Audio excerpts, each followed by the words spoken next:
Assalamualaikum warahmatullahi wabarakatuh. Alhamdulillahirabbil alamin. Saya Hutami Karanda Rahman. Senang sekali dapat menemani teman-teman sekalian dalam menjalankan ibadah puasa di bulan suci Ramadan kali ini dalam Porfis, podcast Ramadan ala Farmasi. Nah, Porfis kali ini kita akan membahas mengenai tema spiritualitas dan kesehatan. Nah, pada saat ini kita sudah mengundang narasumber yang sudah tidak asing lagi, yang suka membicarakan tentang spiritualitas di dalam kelas. Beliau merupakan seorang dosen Fakultas Farmasi Universitas Halu Oleo yang cukup terkenal tidak hanya sebagai tenaga pengajarnya, melainkan beliau juga merupakan seorang seniman dengan beberapa karyanya seperti himne Fakultas Farmasi, kemudian ada lagu komersial dan juga film. Kita sambut Bapak Sunandar Ihsan, apoteker. Assalamualaikum Pak. Waalaikumsalam warahmatullahi wabarakatuh. Bagaimana kabarnya Pak? Sehat? Alhamdulillah sehat. Alhamdulillah. Jadi Pak, di sini kita ngobrol-ngobrol santai aja ya mengenai spiritualitas dan kesehatan. Baik Pak, saya ini sebagai seorang awam di bidang kesehatan melihat produk obat yang sudah bertebaran, yang sudah dijual belikan dan diproduksi juga dengan alat-alat yang sangat canggih. Namun di samping itu tingkat penyakit juga semakin meningkat, apalagi tentang gangguan kesehatan mental, gangguan kecemasan, kemudian apalagi dengan penyakit skizofrenia. Nah, apa sih yang menyebabkan hal tersebut, Pak? Apakah dengan kita mengonsumsi obat saja itu tidak cukup? Ya, baik. Dalam perspektif kesehatan, itu memang ada berbagai macam pendekatan yang dipakai untuk terapi pada pasien. Terutama pendekatan-pendekatan ini dipakai sebenarnya sudah cukup lama, tetapi berkembang kembali di akhir-akhir abad-abad 20 ini. Bahkan dimulai sejak abad 19. Tetapi secara sejarah ini sudah dimulai oleh terutama para ilmuwan-ilmuwan muslim sejak dulu. Penggunaan hubungan spiritualitas dengan kesehatan ini menarik dikaji karena hasil penelitian-penelitian mutaakhir itu menunjukkan spiritualitas itu sangat berhubungan erat dengan kesehatan. Hasil-hasil penelitian dengan pendekatan neuroscience misalnya, itu banyak sekali pasien-pasien yang diukur tingkat spiritualitasnya itu ternyata kesehatannya lebih baik dengan yang tingkat spiritualitasnya rendah. Hanya penelitian ini memang belum banyak dikenal karena selama ini kita terbiasa dengan terapi-terapi yang konvensional yang menghilangkan unsur-unsur kejiwaan dalam diri pasien. Kira-kira begitu. Jadi memang salah satu yang dipakai untuk mengidentifikasi spiritualitas dengan kesehatan itu salah satunya menggunakan pendekatan neuroscience. Baik, itulah tadi teman-teman. Saya juga pernah membaca Pak mengenai kutipan dari Andrew Newberg. Beliau merupakan seorang neuroscience. Beliau mengatakan bahwa faktor spiritual itu dapat mempengaruhi kesehatan seseorang. Jadi saya timbul pertanyaan nih Pak, apa sih sebenarnya hubungan antara kesehatan seseorang sama spiritualitas? Nah, begini. Spiritualitas itu didefinisikan berbeda dengan religiusitas. Jadi perbedaannya itu berhubungan dengan praktek dan keyakinan seseorang. Meskipun ada hubungannya, tetapi ini dibedakan. Nah, hubungan dengan kesehatan itu dari tinjauan neuroscience ini bahwa spiritualitas itu ternyata bisa dijelaskan menggunakan pendekatan sistem saraf, karena dalam neuroscience itu mempelajari hubungan antara perilaku dengan otak. Jadi inti utama spiritualitas itu menurut ahli-ahli neuroscientist seperti Andrew Newberg tadi itu mengatakan bahwa memang spiritualitas itu bisa dijelaskan melalui mekanisme kerja otak. Dalam hal ini menggunakan pendekatan neuroscience. Jadi yang berhubungan dengan hal-hal kesehatan akhirnya bisa juga dijelaskan dengan neuroscience untuk menjelaskan hubungan spiritualitas dengan kesehatan. Oh baik Pak. Tadi kita sempat membahas neuroscience. Sebenarnya neuroscience itu apa sih Pak? Oh ya, ini neuroscience ini adalah ilmu yang belum lama berkembang, tetapi sebenarnya sudah lama dikenal. Hanya istilah ini baru diperkenalkan beberapa tahun belakangan ini. Jadi sesuai asal katanya neuroscience itu berarti ilmu yang mempelajari tentang neuron-neuron yang ada di otak. Jadi kenapa bisa begitu? Karena ada hubungan antara otak dengan perilaku. Jadi perilaku seorang pasien yang tertentu ada penyakit tertentu itu ada hubungannya dengan kerusakan otak. Misalnya ada seorang pasien namanya Phineas Cage itu mengalami kerusakan di bagian otak depan atau korteks prefrontal. Itu menyebabkan terjadi perubahan kepribadian yang tadinya orangnya baik-baik saja tiba-tiba menjadi pemarah, pendam dan seterusnya. Ini akibat kerusakan pada otak. Sehingga neuroscience ini saya pikir cukup menarik karena untuk menjelaskan kesehatan-kesehatan yang terutama kesehatan mental seperti tadi, depresi, skizofrenia, kecemasan, itu menggunakan pendekatan neuroscience saya pikir sangat cocok untuk menjelaskan hubungan antara perilaku pasien dengan neuroscience. Bahkan perilaku pasien untuk meminum obat itu juga dipengaruhi oleh otaknya, kondisi otaknya. Ada komunitas-komunitas agama yang tidak mau ditransfusi darah karena dalam keyakinan agamanya dia tidak boleh menerima darah dari orang lain. Saksi Yehova misalnya penelitian di Amerika. Tetapi ada juga yang menjadikan penyakit itu orang yang spiritualitasnya tinggi itu malah justru lebih cepat sehatnya. Jadi spiritualitas itu berperan penting terhadap kesehatan pasien. Begitu kira-kira. Baik, wah ilmu baru lagi ya teman-teman. Tadi juga sempat disinggung Pak, ternyata spiritualitas sama agama itu berbeda. Jadi bagaimana cara kita itu membedakannya? Spiritualitas itu begini, spirit itu berasal dari kata spirit, ruh. Sementara agama itu dari religio, agama. Perbedaannya secara singkat begini, kalau agama itu dia bersifat komunitas, ada institusi, ada pemimpin agamanya gitu kan. Kalau spiritualitas dia bersifat pribadi, dia bersifat pengalaman. Kalau kita bawa di ilmu fisika misalnya religiusitas itu berhubungan dengan praktek-praktek ritual-ritual, tetapi kalau spiritualitas itu berhubungan dengan pemahaman terhadap ritual tersebut. Sehingga didefinisikan spiritualitas itu berhubungan dengan agama memang memiliki keyakinan, tapi ada unsur keyakinan di dalam, tetapi spiritualitas itu adalah aplikasi dari apa yang diyakini oleh pasien tersebut. Sehingga spiritualitas antara setiap agama sebenarnya sama saja.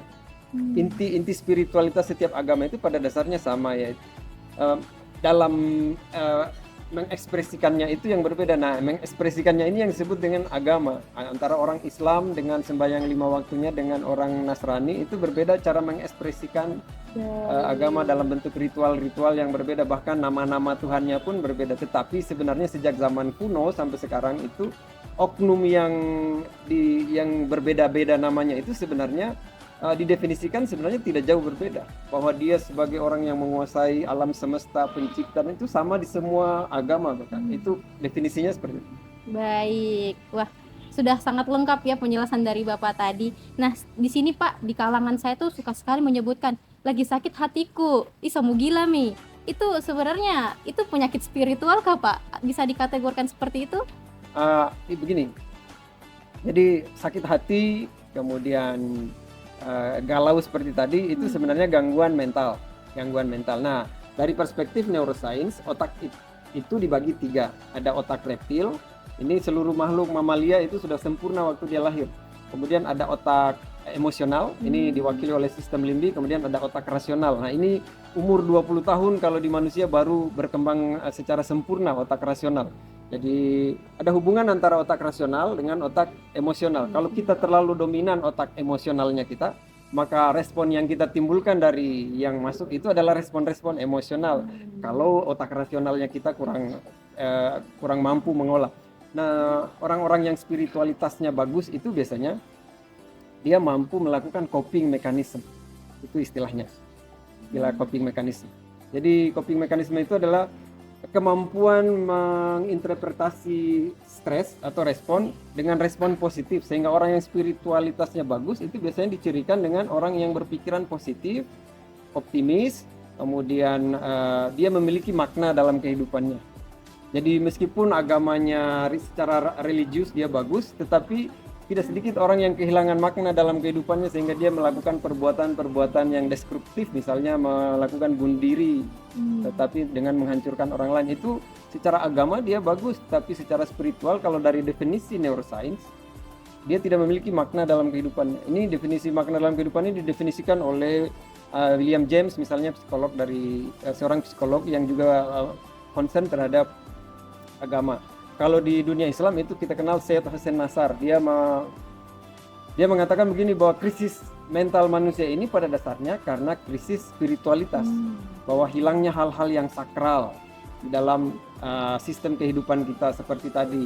Makanya kenapa orang yang berpenyakit itu lebih sehat dengan pendekatan spiritualitas, karena menurut Syed Hussein Nasar, orang yang kehilangan makna hidup itu akan lebih cepat sakitnya. Nah, makna hidup ini berhubungan dengan kemampuannya dia mempersepsi dari keyakinan beragamanya atau spiritualitasnya.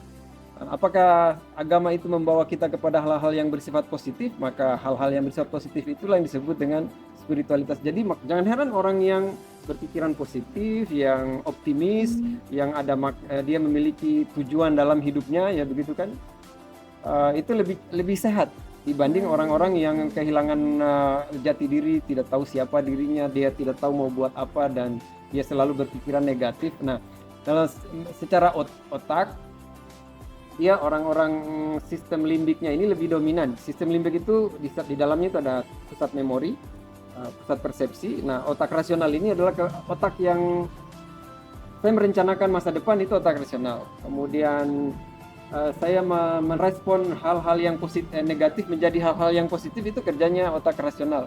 Jadi otak yang rasional ini bisa ditumbuhkan dengan hal-hal yang bersifat ritual-ritual. Jadi memang antara religiusitas dengan spiritualitas ada hubungannya memang. Tetapi tidak setiap orang yang religius itu pasti secara spiritual bagus. Karena ini terkait dengan istilahnya internalisasi agama. Jadi internalisasi agama itu adalah kemampuan untuk merenungkan hal-hal yang, atau dalam istilah kita Islam itu kemampuan mengambil hikmah dari setiap kejadian. Nah, orang-orang yang tidak mampu mengambil hikmah dari setiap kejadian dan merespon itu secara positif, itu secara spiritualitas dia sebenarnya sakit. Kita tahu definisi kesehatan tahun 2009 itu yang dimaksud sehat itu adalah sehat secara fisik, sosial, mental, sama spiritual. Jadi artinya kita sebagai farmasis itu harus membuat pasien kita itu bukan cuma sehat fisiknya, mentalnya, sosialnya, tetapi juga sehat secara spiritualnya. Nah, pertanyaannya yang dimaksud sehat spiritual tadi seperti apa ya kan? Itu yang orang kan belum tahu apa itu sehat secara spiritual. Apakah orang yang bagus agamanya itu sudah pasti bagus sehat secara itu? Kan belum tentu. Ternyata spiritualitas itu berhubungan dengan parameternya menurut ahli neuroscience itu tadi. Berpikiran positif, optimis, memiliki makna dalam kehidupannya, tapi dia juga aktif melakukan ritual-ritual. Kira-kira begitu. Baik, itu tadi penjelasan yang sangat komplit ya teman-teman. Nah, pertanyaan terakhir nih Pak, apa ada tips atau trik atau motivasi dari Bapak biar teman-teman di luar sana itu biar lebih semangat begitu Pak, biar selalu berpikir positif, optimis? Nah begini, kita sebagai umat beragama, khususnya Islam, kita diajarkan untuk selalu mendekatkan diri kepada Tuhan.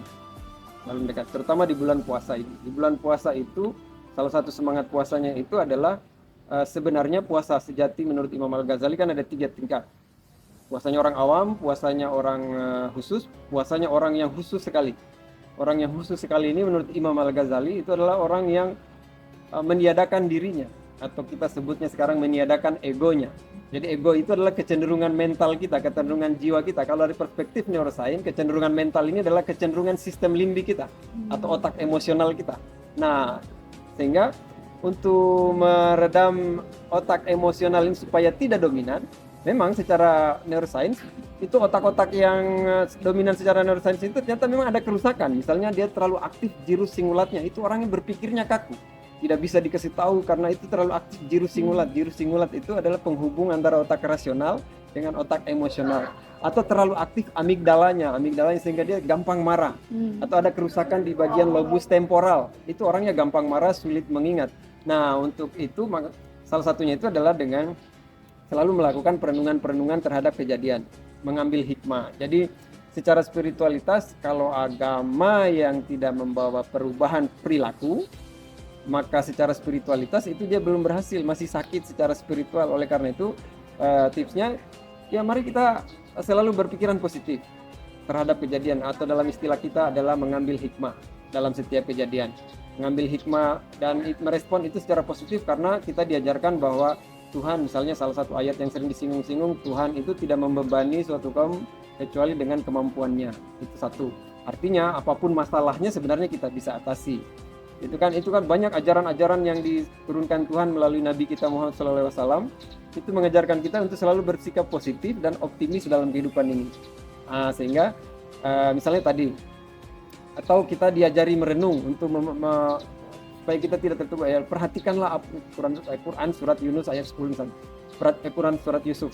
Perhatikanlah apa yang ada di langit dan di bumi. Ya, itu kita artinya disuruh merenung, bukan tentang tapi atau perhatikanlah dirimu dan orang-orang sebelum kamu. Itu artinya kita disuruh merenung. Itu kan ayat-ayat ini hanya untuk orang-orang yang berakal. Artinya akal ini yang disebut dengan letaknya itu ya di otak.